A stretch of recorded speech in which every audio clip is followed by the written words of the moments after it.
প্রকাশ করে, এরা কি করে বৈশিষ্ট্যগুলো প্রকাশ করে। এখন এখানে আমরা কিছু ক্ষেত্রে দুটো পৃথক জীবের একটা বৈশিষ্ট্য প্রকাশে কি করে অংশগ্রহণ করবে, একটি জিন অপর জিনের প্রকাশকে বাধা দেয়, একটা জিন কি করে অন্য একটা জিনের প্রকাশকে বাধা দেয়।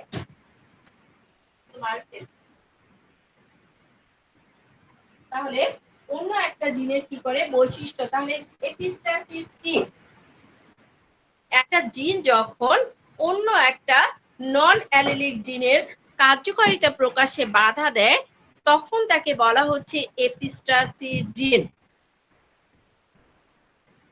তাহলে একটা জিন যখন অন্য একটা নন অ্যালিলিক জিনের কার্যকারিতা প্রকাশে বাধা দেয় তখন তাকে বলে এপিস্টাসিস। হ্যাঁ, তাহলে এপিস্টাসিস কি আমরা জানি যে অ্যালিল কি আমরা জানি, অ্যালিল কি আমরা কেউ বলতে পারবো?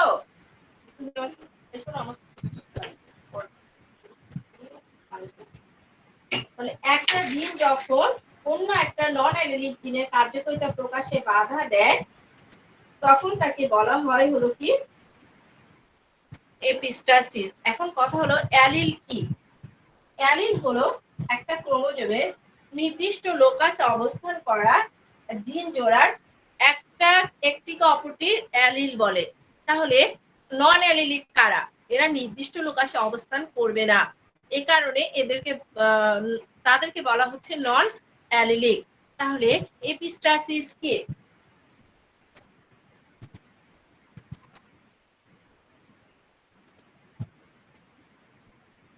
কি মনোযোগ দিয়ে শোনো, আমি এখনই জিজ্ঞেস করব। একটা জিন যখন অন্য একটা নন অ্যালিলিক জিনের কার্যকারিতা প্রকাশে বাধা দেয় তখন তাকে এপিস্টাসিস বলে। তাহলে এপিস্টাসিস কি, একটা জিন যখন অন্য একটা নন অ্যালিলিক জিনের কার্যকারিতা প্রকাশে বাধা দেয় তখন তাকে বলা হয় এপিস্টাসিস। তাহলে আমরা এপিস্টাসিস কি পারবো। এরপর এপিস্টাসিস জিন কি এবং হাইপোস্ট্যাটিক জিন কি। এখানে দেখা গেল যে একটা জিন যখন অন্য একটা নন অ্যালিলিক জিনের কার্যকারিতা প্রকাশে বাধা দেয় তখন এই প্রক্রিয়াকে বলে এপিস্টাসিস। এখানে দেখো দুটো কাজ হচ্ছে, একটা জিন দুটো কাজ করছে, একটা জিন কি করছে বাধা দিচ্ছে আর একটা জিন কি পাচ্ছে বাধা পাচ্ছে। যে জিনটা বৈশিষ্ট্য প্রকাশে বাধা দেয় তাকে বলা হয় এপিস্ট্যাটিক জিন, আর যে জিনটা বৈশিষ্ট্য প্রকাশে বাধা পায় তাকে হাইপোস্ট্যাটিক জিন বলে। তাহলে এপিস্টাসিসকে আমি আবার বলছি, একটা জিন যখন অন্য একটা নন অ্যালিলিক জিনের কার্যকারিতা প্রকাশে বাধা দেয় তখন এই প্রক্রিয়াকে বলা হচ্ছে এপিস্টাসিস। যে জিনটা বৈশিষ্ট্য প্রকাশে বাধা দেয়, যে জিনটা বৈশিষ্ট্য প্রকাশে বাধা দেয়, যেমন একটা শিশু যখন জন্মগ্রহণ করছে তার বৈশিষ্ট্যে দেখা যাচ্ছে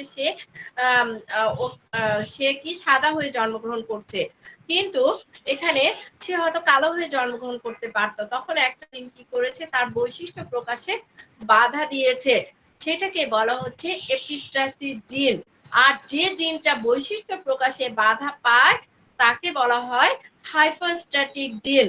তাহলে এপিস্ট্যাটিক জিন, হাইপোস্ট্যাটিক জিন এবং এপিস্টাসিস আমরা বুঝেছি, বুঝেছি? আই রেসপন্স করো। আদনান, আমি দেখেছি আদনান জয়েন করেছো।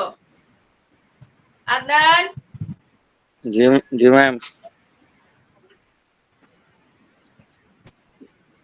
বই আছে সামনে? হ্যাঁ ম্যাডাম আছে তো।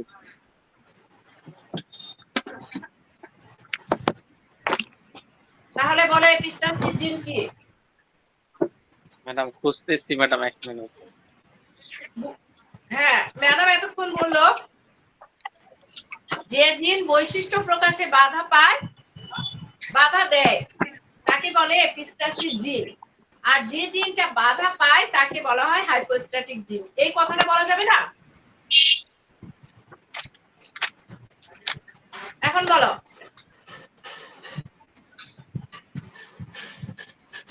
আপনি তো বলেই দিলেন। সেই আমার ব্রেন ভোতা হয়ে গেছে।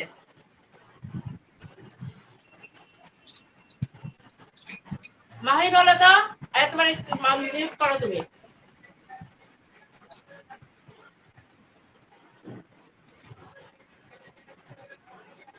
মাহি, নুরুল ইসলাম মাহি জয়েন করেছো? হাইপোস্ট্যাটিক জিন কি?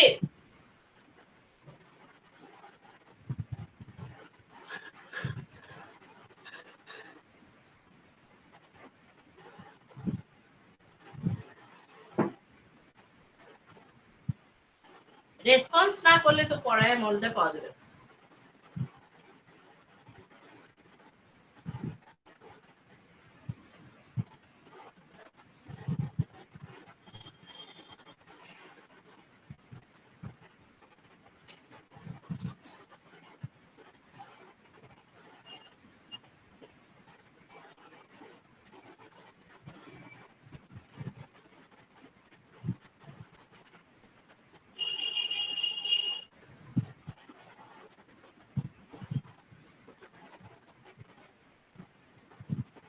সহজ কথা, এপিস্টাসিস জিন এটা হলো বৈশিষ্ট্য প্রকাশে বাধা দেয়।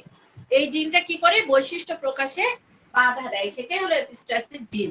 আর যেটা বাধা পায় তাকে বলা হয় হাইপোস্ট্যাটিক জিন। আর এই যে প্রকট যে আমরা যে মেন্ডেলের দ্বিতীয় সূত্রের অনুপাত আমরা জানি যে 9:3:3:1। এটা হলো মেন্ডেলের দ্বিতীয় সূত্রের অনুপাত।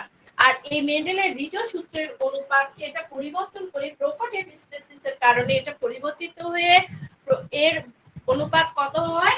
13:3। 13:3। এই 13:3 হয় হলো প্রকট এপিস্টাসিসের কারণে। কিসের কারণে? প্রকট এপিস্টাসিসের কারণে। এখন আমাদের জানতে হবে যে প্রকট এপিস্টাসিস কি।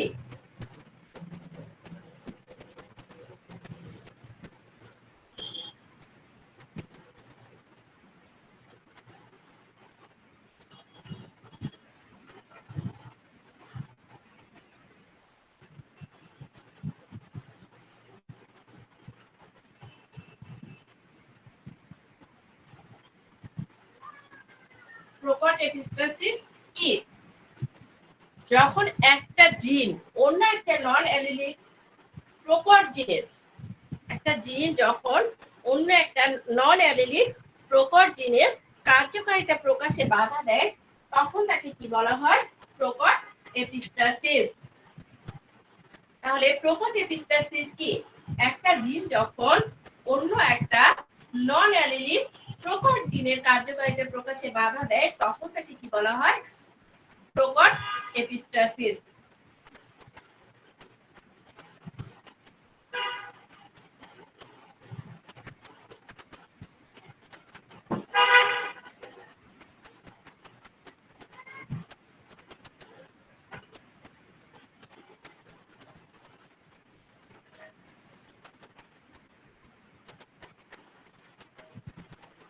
এখানে দেখো মেন্ডেলের দ্বিতীয় সূত্রের অনুপাত 9:3:1। এটা পরিবর্তন হয়ে এটা কত হয়েছে? 13:3। এই 13:3 হয় এই প্রকট এপিস্টাসিসের কারণে। এটা দুজন বিজ্ঞানী মানে জেনেটিক জিনতত্ত্ববিদ বেটসন এবং প্যারেট, ওনারা একটা পরীক্ষায় দেখেছেন যে সাদা লেঘর্ন গোষ্ঠীর মোরগ মুরগির সাথে ওনারা কি করেছেন? রঙিন পালক সৃষ্টির জন্য দায়ী প্রকট জিন নিয়েছিলেন ক্যাপিটাল সি, আর এপিস্ট্যাটিক জিন নিয়েছিলেন ক্যাপিটাল আই। আর রঙিন পালক যখন সৃষ্টি হয় না, তখন পালকগুলো কি হবে? যদি রঙিন না হয় তাহলে অবশ্যই সাদা হবে, এটা তো সহজ কথা। তখন দেখা যাবে যে F1 জমিতে সব সাদা পালক বিশিষ্ট কি হবে, এবং F2 জমিতে হবে 13:3 অনুপাতে সাদা রঙিন পালক বিশিষ্ট মোরগ মুরগি। ওনারা কি করেছেন? সাদা লেঘর্নের সাথে সাদা ওয়াইন ডটসের কি ক্রস করেছেন, এবং ওয়াইন ডটসের জন্য ওনারা নিয়েছিলেন ওয়াইন ডটসের জন্য নিয়েছিলেন সাদা ওয়াইন ডটসের জন্য ওনারা নিয়েছিলেন স্মল সি প্রকট জিন, আর এপিস্ট্যাটিক জিন নিয়েছিলেন স্মল আই। তখন তাদের জিনোটাইপ হয়েছিল ক্যাপিটাল লেঘর্নের জিনোটাইপ হবে ক্যাপিটাল সি ক্যাপিটাল আই, আর ওয়াইন ডটসের জিনোটাইপ হবে স্মল সি স্মল আই। আচ্ছা, আমরা এখন দেখে নেই যে বেটসন এবং প্যানেট রুবিয়াল জিনতত্ত্ব দিয়ে ওনারা কি করেছিলেন, সাদা লেঘর্ন মোরগ মুরগির রঙিন পালক সৃষ্টির জন্য দায়ী প্রকট জিন নিয়েছিলেন।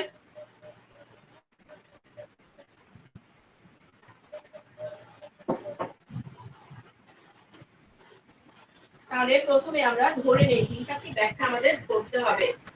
ধরে নিলাম সাদা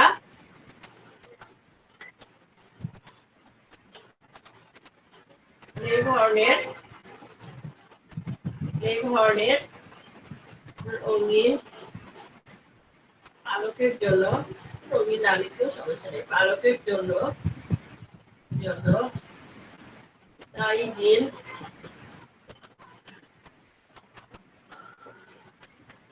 জিনটা অবশ্যই কি হবে, প্রকট জিন ক্যাপিটাল সি। এখন এখানে এপিস্টাসিস, হ্যাঁ, বাধা দানকারী যদি দেখি রঙিন পালকের বাধা দানকারী প্রকট জিন, এটাই তো আসলে এপিস্টাসিস। সাদা এই ধরনের রঙিন পালকের জন্য এখানে দায়ের জায়গায় হবে বাধা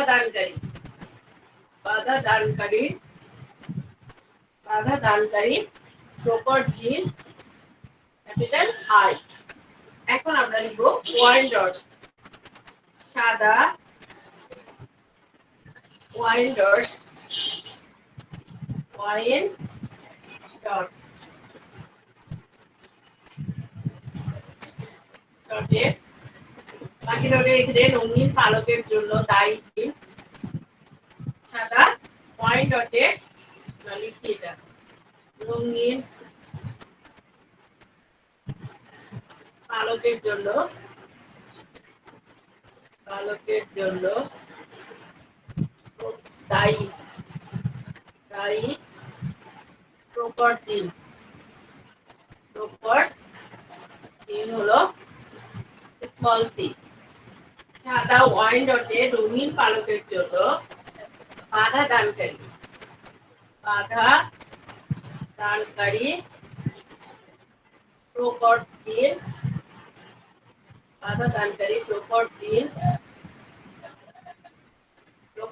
কি হবে, স্মল আই। এখন দেখো আমরা দুটোই ধরে নিয়েছি, সাদা ওয়াইন ডটস এর আমরা নিয়েছি এবং সাদা কি লেখনেরও নিয়েছি রঙিন পালকের জন্য দায়ী জিন। আমরা যদি এদের এই যে সাদা লেখনের যদি আমরা জিনোটাইপ বের করি, তখন এরা কি হবে, ডাবল হয়ে যাবে, এটাও ডাবল হয়ে যাবে, এটাও ডাবল হয়ে যাবে, এটাও ডাবল হয়ে যাবে। তাহলে এখন আমাদের কি করতে হবে, আমরা জানি যে জিনতাত্ত্বিক ব্যাখ্যা করতে গেলে আমাদের কি লাগে, আমাদের পিতা মাতা লাগে। তাহলে আমরা এখানে পিতা মাতা লিখি, পিতা মাতা কোন বৈশিষ্ট্য লাগে, ফিনোটাইপ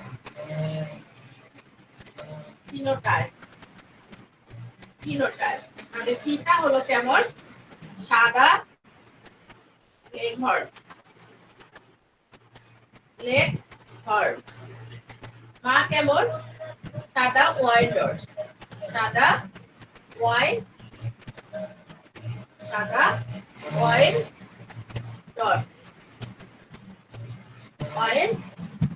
ডট গেল।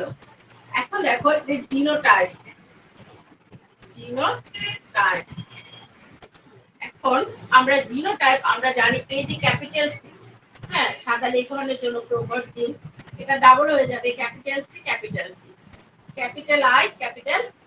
এখানে আমরা দেখেছি সাদা ওয়াইন ডটস এর জন্য স্মল সি, এটা ডাবল হয়ে যাবে, এটা ডাবল হয়ে যাবে। এখন আমরা জানি যে এখন কি করতে হবে, জিনোটাইপের পরে গ্যামেট তৈরি করতে হবে। গ্যামেট তৈরির সময় তারা আলাদা হয়ে যাবে। তাহলে তারা যদি আলাদা হয়ে যায় গ্যামেট তৈরির সময়, তাহলে দেখো এখানে আমরা গ্যামেট তৈরির সময় তাদেরকে আলাদা করে দিচ্ছি, C1 C1 এখানে CI small c small i small c small i। এখন আমরা কি করব, ক্রস করব। যদি আমরা ক্রস করি দেখো, তাহলে capital C small C capital I small I, এটা আবার এর সঙ্গে ক্রস করব, capital C small C capital I small I, এটা এর সঙ্গে ক্রস করব, capital C small C capital I small I, এটা এর সঙ্গে ক্রস করব। Capital C small C capital I small I, তাহলে আমরা পেয়ে গেছি সবগুলো কি F1 জরুর জিনোটাইপ পেয়ে গেছি। জিনোটাইপ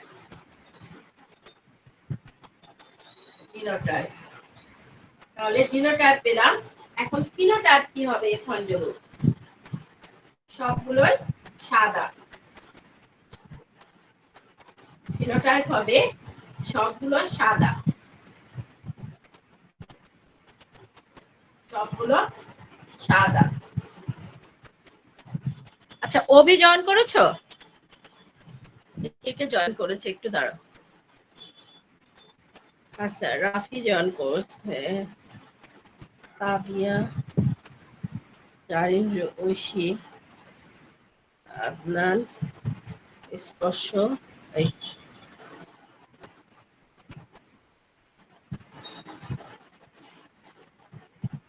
ম্যাম আপনি কি অসুস্থ? হ্যাঁ, আমি একটু অসুস্থ বাবা, ওই যে করোনা টিকা দিয়েছি তো এই জন্য একটু শরীরটা খারাপ। করোনা টিকা দেওয়ার পর থেকে ক্লাস না নিলেই মনে হয় ভালো হতো আপনার। হ্যাঁ, বলছি ম্যাম আপনার ক্লাস না নিলে মনে হয় ভালো হতো। না তোমাদের সামনে পরীক্ষায় ক্লাস তো নিতেই হবে বাবা, অসুস্থতা তো থাকবে। তাহলে আমরা এখানে আপনি দেখো আপনার সুস্থতা আগে ম্যাম। হ্যাঁ, সেটা তো আছে। আমি এত বেশিও ঠিক না, তবে যে টিকা দেওয়ার কারণে একটু প্রবলেম হচ্ছে। তাহলে F1 জনুর যে জিনোটাইপ আমরা পেয়ে গেছি, F1 জনুর ফিনোটাইপও পেয়ে গেছি, সবগুলো সাদা। তাহলে আমরা সবগুলো সাদা পেয়ে গেলাম। এখন দেখো, আমরা যদি F1 জনুর মধ্যে ক্রস করি তাহলে F2 জনু পেয়ে যাব। আমরা মেডেলের দ্বিতীয় সূত্রে কিন্তু এটা শিখেছি যে আমরা যদি F1 জনুর মধ্যে ক্রস করি তাহলে আমরা কি পেয়ে যাব? F2 জনু পেয়ে যাব। তাহলে দেখো, এখানে F1 জনু আছে, আমরা জিনোটাইপ ফিনোটাইপ পেয়ে গেছি। এখন আমি উপরে মুছে দিচ্ছি। এখন F1 জনুর মধ্যে আমরা ক্রস করব। F1 জনু ক্রস, জনু ক্রস। তাহলে ক্রস করতে গেলে একই জিনিস, সেম জিনিসই লাগে, পিতা মাতা। তোমাদের বইয়ে এই জন্য লিখে দেয়নি, কারণ সেম জিনিস জন্য লিখে দেয়নি, কিন্তু তোমাদের অবশ্যই লিখতে হবে পিতা মাতা। পিতা মাতার কি দেব? ফিনোটাইপ। ফিনোটাইপ, ফিনোটাইপ হলো পিতা। পিতা আমরা কি পেয়েছি? এখানে দেখো সবগুলো সাদা, তাহলে পিতা কি? সাদা। এবং ক্রস করব, মাতাও কি? সাদা। অবশ্যই সংকর সাদা, কারণ আমরা সংকরায়ন করার পরে পেয়েছি। জিনোটাইপ কি পেয়েছি? জিনোটাইপ পেয়েছি আমরা, দেখো এখানে জিনোটাইপ পেয়েছি কি? Capital C small C capital I small I, capital C small C capital I small I, capital C small C capital I small I. এটা হলো জিনোটাইপ F1 জনুর। এখন আমরা জানি যে গ্যামেট তৈরি করতে হবে। গ্যামেট, গ্যামেট তৈরি করতে হবে। একটা থেকে এখানে চারটা গ্যামেট তৈরি হবে। দেখো কি হবে? ক্যাপিটাল সি ক্যাপিটাল আই একটা gamete, capital C small I একটা gamete, small C capital I একটা, স্মল সি স্মল আই, চারটা গ্যামেট তৈরি হয়ে গেল। আবার এখান থেকে চারটা গ্যামেট তৈরি হবে। Capital C capital I, capital C small I, small C capital I, small C small I. Okay, এখন আমরা জানি যে F2 জনু পেতে গেলে আমাদের একটা চেকার বোর্ড তৈরি করতে হয়। চেকার বোর্ড তৈরি করে নেই।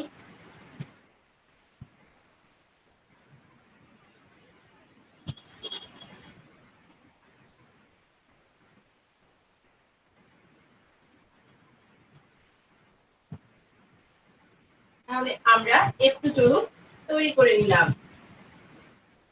F2 জনু চেকার বোর্ড তৈরি করে নিলাম।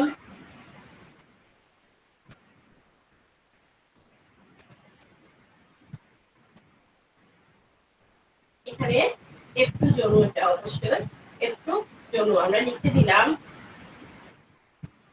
এখন চেকার বোর্ডে আমরা গ্যামেট দিয়ে দিতে হবে পিতা মাতা। এখন দেখো এই যে পিতামাতার যে গ্যামেট গুলো আছে, আমরা তো 4টা গ্যামেট পেয়েছি, এটা লিখবো।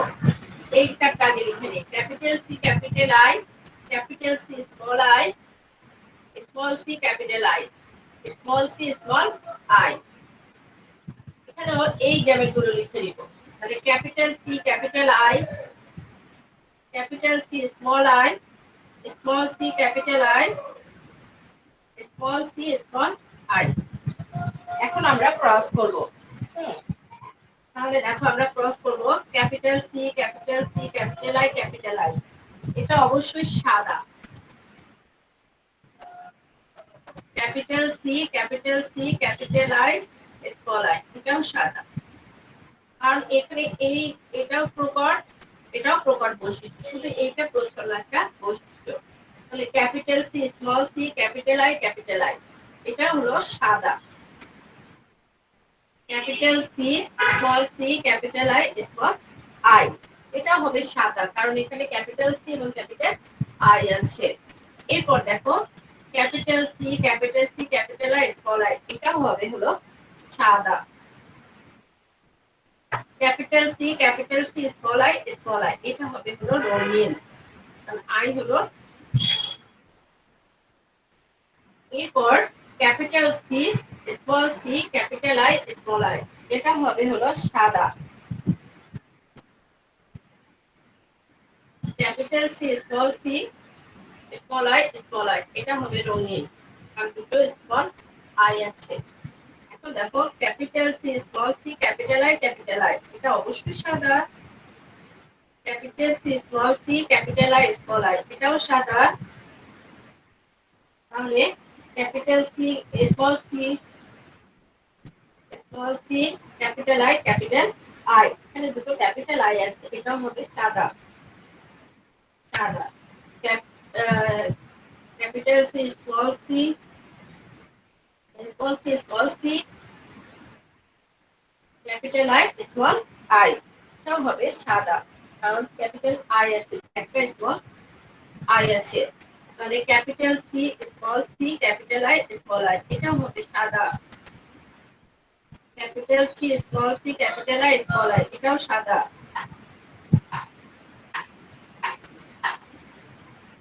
এখানে দুটো স্মল আই হবে, এটা ভুল হয়েছে। স্মল আই এটা হবে রঙিন। Small C capital I small I, এটা হবে সাদা।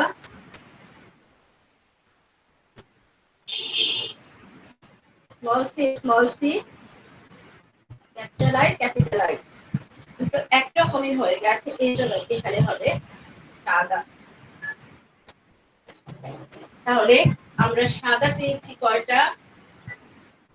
1 2 3 4 5 6 7 8 9 10 11 12 13, 13টা।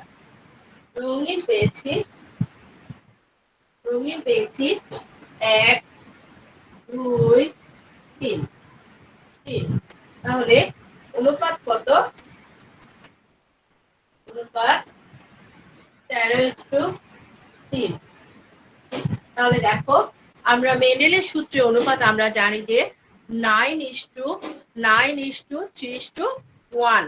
এই যে 9:3:3:1, এটা প্রকট এপিস্টাসিস জিনের কারণে এর অনুপাত হয়েছে 13:3।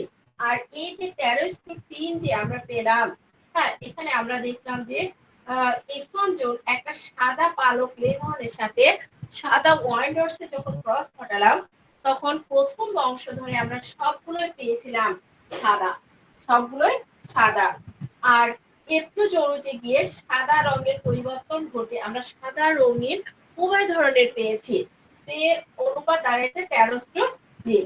এখানে দেখা গেছে যে আই যে আছে, ক্যাপিটাল আই যে জিন, এই জিনের উপস্থিতিতে ক্যাপিটাল সি কর্তৃক রঙিন পালক প্রকাশে সবসময় বাধা দান করে। ফলে কেবল ক্যাপিটাল আই এর অনুপস্থিতিতে সি জিনের যে বাহ্যিক এটা প্রকাশ ঘটে। বিশেষ ধরনের এনজাইম উৎপন্ন হয়, যার ফলে সি জিনের বাহ্যিক প্রকাশ এখানে হয় না, এটা কি থাকে? দমিত থাকে।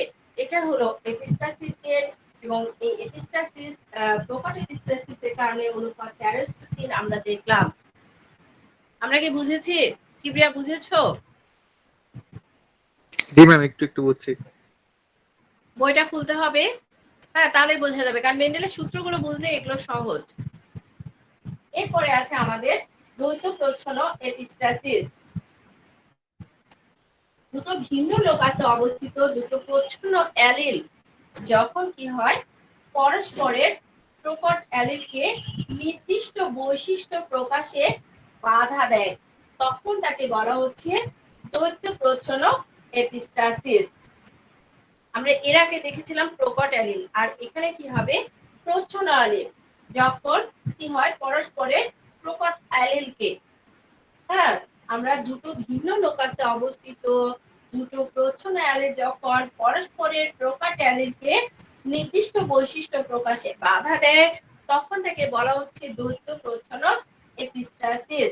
আর এই দ্বৈত প্রচ্ছন্ন এপিস্টাসিসের কারণে আমাদের যে মুখ বধিরতা, হ্যাঁ, মুখ বধিরতা বোঝো? মুখে হলো যারা কি বোবা, যারা কথা বলতে পারে না, হ্যাঁ, আর বধির মানে যারা কানে শোনে না। এই যে মুখ বধিরতা, এই মুখ বধিরতা হলো এরকম একটা এপিস্টাসিসের উদাহরণ। আর এই যে আমাদের যে মুখ বধিরতা হয়, এই মুখ বধিরতার কারণ হলো প্রচ্ছন্ন প্রকট, এখানে এপিস্টাসিস প্রচ্ছন্ন জিন এর জন্য দায়ী। আর এই এপিস্টাসিস প্রচ্ছন্ন জিনের কারণে আমাদের কি হয় মুখ বধির হয়। এখানে দেখো অনুরূপভাবে দুটো জিন ধরে নিয়েছে ই এবং দুটো প্রচ্ছন্ন জিন, তারপরে তাদের জিনোটাইপ করেছে, এরপরে ক্রস করেছে, প্রায় সেম। এটা তোমরা পারার কথা, এটুকু করলে তোমরা পারবে। এখন আমি যেটা পড়াবো সেটা হলো পলিজেনিক ইনহেরিটেন্স। ঠিক আছে, পলিজেনিক ইনহেরিটেন্স বা বহুজিনীয় উত্তরাধিকার। পলিজেনিক ইনহেরিটেন্স বা বহুজনিক উত্তরাধিকার। হ্যাঁ, আমরা জানি যে মেন্ডেলের বৈশিষ্ট্য অনুযায়ী আমরা দেখেছি যে ফ্যাক্টর বা জিন স্থানান্তরিত হয় আমাদের একজন থেকে আরেকজনে দেহে, এবং এই যে বিভিন্ন লোকাসে অবস্থানকে একাধিক জিন জীবের একটি মাত্র বৈশিষ্ট্য প্রকাশ করে, যেমন আমাদের গায়ের রং, আমাদের উচ্চতা, তারপরে অন্যান্য প্রাণীর ক্ষেত্রে যেমন গাভীর দুধ, ভুট্টা, গমের দানা, এগুলোর রং, এগুলো হলো পরিমাণগত বৈশিষ্ট্য। একাধিক জিনের সম্মিলিত প্রয়োগের উপর এটা নির্ভরশীল। আর এই যে ভিন্ন ভিন্ন লোকাসে অবস্থানকারী যে নন অ্যালিলিক জিনের একটা গ্রুপ সম্মিলিতভাবে কোন জীবের একটা পরিমাণগত বৈশিষ্ট্য যখন নিয়ন্ত্রণ করে, তখন সেই জিন গ্রুপকে বলা হয় পলিজিন। আর পলিজিন নিয়ন্ত্রিত পরিমাণগত বৈশিষ্ট্যের যে বংশগতি, সেটাকে বলা হয় পলিজেনিক ইনহেরিটেন্স। আর এই পলিজেনিক ইনহেরিটেন্স প্রথম খেয়াল করেন বা ব্যাখ্যা করেন কে মাদার, উনি 1954 সালে। এবং এখানে কি উনি করেছেন, আমরা দেখেছি যে আমরা যখন নাইজেরিয়া যাই, তারপরে আমরা যখন ডেনমার্কে যাই, কিছু তারপরে আমরা যখন কঙ্গোতে যাই, তখন আমরা দেখি মানুষগুলো কেমন একদম কুচকুচে কালো। হ্যাঁ, আমাদের হাড়ির তলা যেরকম হয় চুলায় রান্না করলে যেরকম কালো, বা মহিষের মতো কালো। আবার আমরা যখন আমেরিকায় যাই, লন্ডনে যাই, তখন আমরা দেখি কি একদম ধপধপে ফর্সা। এই যে কৃষ্ণাঙ্গ এবং যে শ্বেতাঙ্গ আছে, এদের ক্ষেত্রে আমরা যদি তাদের মধ্যে বিয়ে হয়, ধরো একজন কালোদেরকে সাধারণত আমরা জানি যে নিগ্রো, এবং শ্বেতাঙ্গ হলো সাদা যারা, এদের মধ্যে যদি আমরা বিয়ে দেই, যখন বিয়ে হয়, তখন দেখা যায় যে তাদের যে সন্তান হয় তাদের মাঝামাঝি একটা বৈশিষ্ট্যের হয়, মাঝামাঝি একটা রঙের হয়, তাদেরকে বলা হয় মিউল্যাটো। তাদেরকে কি বলা হয় মিউল্যাটো। তাহলে কৃষ্ণাঙ্গ, নিগ্রো এবং শ্বেতাঙ্গদের যদি বিয়ে দেওয়া হয়, দেওয়ার ফলে তাদের যে সন্তান হবে, তাদের যে বংশধর, তারা হবে মাঝামাঝি। সে মাঝামাঝি হলো কি মিউল্যাটো। তাহলে মাঝামাঝি কি হয় মিউল্যাটো হয়। এবং আবার যদি তাদের যে মিউল্যাটো যে আছে, এদের মধ্যে মিউল্যাটোদের মধ্যে যদি বিয়ে দেওয়া হয়, তাদের সন্তান হবে নানা রঙের। তাদের সন্তান হবে কে, তাদের সন্তান মিউল্যাটোদের মধ্যে যদি আমরা ক্রস করি, তখন তাদের মধ্যে দেখা যাবে যে তাদের সন্তান হবে বিভিন্ন ধরনের।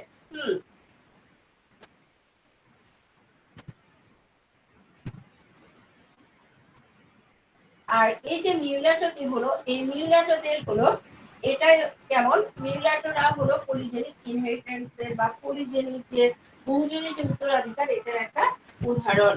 তাহলে আমরা যখন ক্রস করব, আমরা এখন দেখো নিগ্রোদের বর্ণ সৃষ্টিকারী আমাদের কোন জোড়া জিন নিতে হবে এবং শ্বেতাঙ্গদের বর্ণ সৃষ্টিকারী 2 জোড়া জিন নিতে হবে।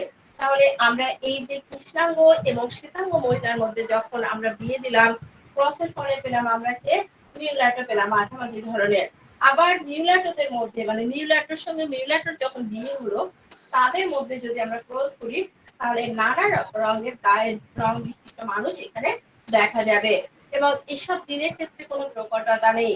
আর প্রকট জিনের সংখ্যা যদি এখানে বেড়ে যায়, তখন গায়ের রঙের ঘন গাঢ়ত্বটাও বেড়ে যাবে, গায়ের রঙের গাঢ়ত্বটা কি হবে বেড়ে যাবে।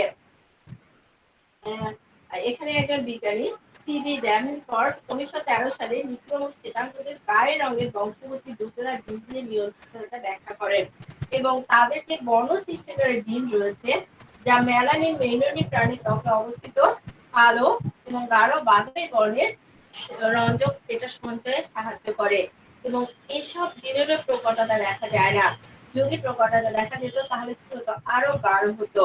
এবং 1908 সালে দেখা গেছে যে সুইডিশ বিজ্ঞানী নেলসন তিনি গমের বীজের রং নিয়ে পরীক্ষা করার সময় লাল বীজযুক্ত গমের সাথে উনি কি করেছেন, সাদা বীজযুক্ত গমের যখন ক্রস করেছেন, এই ক্রসের ফলে দেখা গেছে যে F1 বংশধরের সকল গমের রং হয়েছে মধ্যম লাল, ও F2 বংশধরের 15টি লাল, একটি সাদা শস্যযুক্ত উনি উদ্ভিদ পেয়েছিলেন।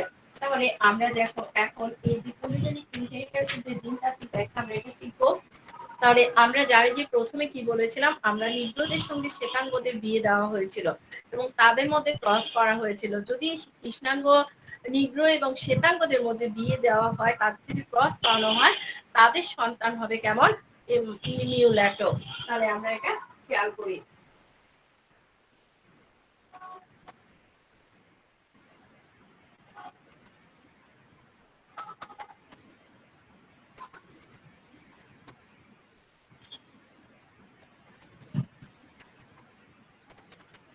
আমরা জানি যে আমাদের কি করতে হবে, ক্রস করতে গেলে পিতামাতা নিতে হবে, পিতামাতার ফিনোটাইপ বৈশিষ্ট্য নিতে হবে।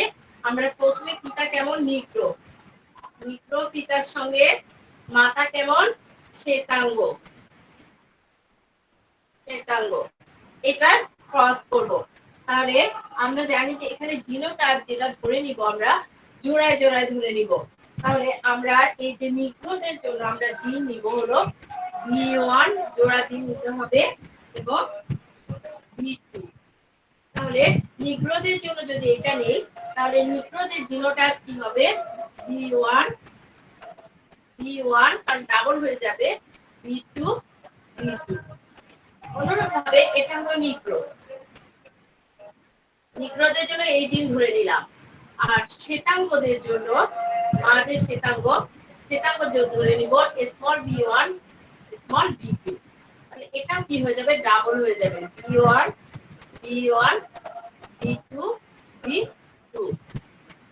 তাহলে এটা ডাবল হয়ে গেল।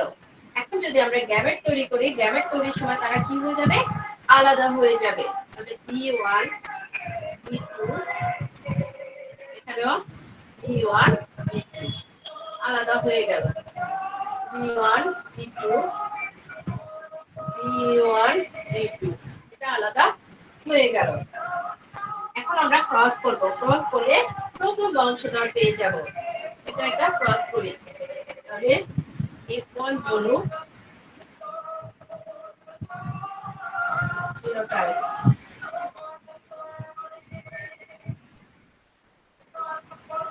তাহলে এটা জিনোটাইপ যখন আমরা এটা যখন গুণ করব, তাহলে দেখো আমরা কি পাবো, v1 small v1 capital v2 small v2।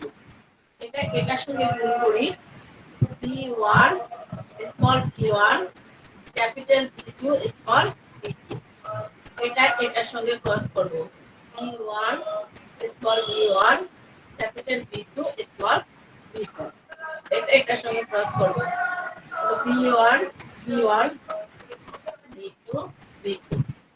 তাহলে আমরা এখন জন্য জিনোটাইপ পেয়ে গেছি। জিনোটাইপ কি হবে, আমরা পড়েছিলাম যে কৃষ্ণাঙ্গ এবং শ্বেতাঙ্গর মধ্যে যদি বিয়ে হয়, তাদের সন্তানরা কেমন হবে, কেউ বলতে পারবা? যদি নিগ্রোদের এবং শ্বেতাঙ্গদের বিয়ে দেওয়া হয় তাদের সন্তান প্রথম সন্তান কেমন হবে? তাদের সন্তান কেমন হবে? কেউ ক্লাস শুনছো না? হ্যাঁ, তাদের সন্তান কেমন হবে? মিউল্যাটো হবে। তাদের সন্তান কি হবে? মিউল্যাটো হবে। তাহলে আমরা এদের ফিনোটাইপ লিখব কি? মিউল্যাটো। সকলেই কি হবে? সকলেই মিউল্যাটো। মিউল্যাটো। এখন আমরা এই F1 জোড়ার মধ্যে কি করব? ক্রস করব। যদি আমরা F1 জোড় ক্রস করি তাহলে F1 জোড়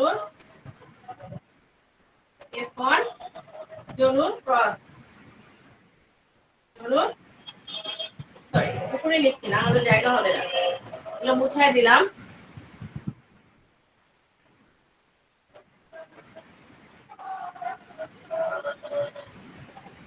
F1 জোড় ক্রস।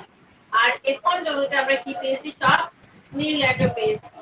অনুরূপভাবে পিতামাতা, এখানে মিউল্যাটোর সঙ্গে মিউল্যাটোর বিয়ে হবে, তাহলে ফিনোটাইপ কি হবে? ফিনোটাইপ পিতা মিউল্যাটো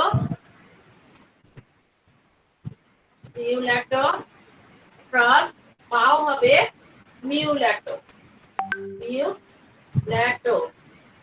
তাহলে জিনোটাইপ কি হবে? আমরা জিনোটাইপ বেরই করে রেখেছি এখানে। জিনোটাইপ হবে হলো আমাদের capital B1 small b1 capital B2 small b2। এখানেও তাই capital B1 small b1 capital B2 small b2। এখন আমরা জানি যে কি করতে হবে, আমাদের গ্যামেট তৈরি করতে হবে। গ্যামেট তৈরি করার সময় তারা আলাদা হয়ে যাবে। তাহলে দেখো কতগুলো গ্যামেট তৈরি হবে, অনেকগুলো গ্যামেট তৈরি হবে। তাহলে ফার্স্ট B1 ক্যাপিটাল B2 এটা একটা গ্যামেট, এরপরে ক্যাপিটাল B2 স্মল b2। ওকে, এখন স্মল দিয়ে করব B1 ক্যাপিটাল B2, আরেকটা হবে হলো স্মল b1 স্মল b2। এখানেও সেম গ্যামেট তৈরি হবে, এখানেও কি হবে? ক্যাপিটাল B1 B2 একসঙ্গে, আবার জায়গা হচ্ছিল তাই আমি নিচে দিলাম capital B2 small b2 small b1 capital B2 small b1 small b2। এটা কিন্তু আলাদা, এটা এই পাশ এটা এই পাশ। তাহলে এখন আমরা জানি যে কি করতে হবে, চেকার বোর্ড।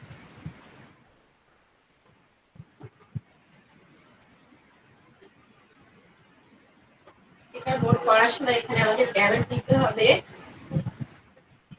এখানে সরি এখানে এখানে আমরা ওই গ্যামেট গুলো নিয়ে আসবো। তাহলে B1 B2 B2 small b2 small b1 small capital B2 small b1 small b2। এখানে ওই পাশে গ্যামেট গুলো আনলো। তাহলে capital B1 capital B2 capital B2 small b2 small b1 capital B2 small b1 small b2। এখন আমরা cross করব, cross করলে আমরা পেয়ে যাব। আমার আগে অ্যাটেন্ডেন্স লিংকটা দিয়ে দেই, অ্যাটেন্ডেন্স লিংক দিলে তো সবগুলো এখন চলে যাবে, সব চলেই যাচ্ছে।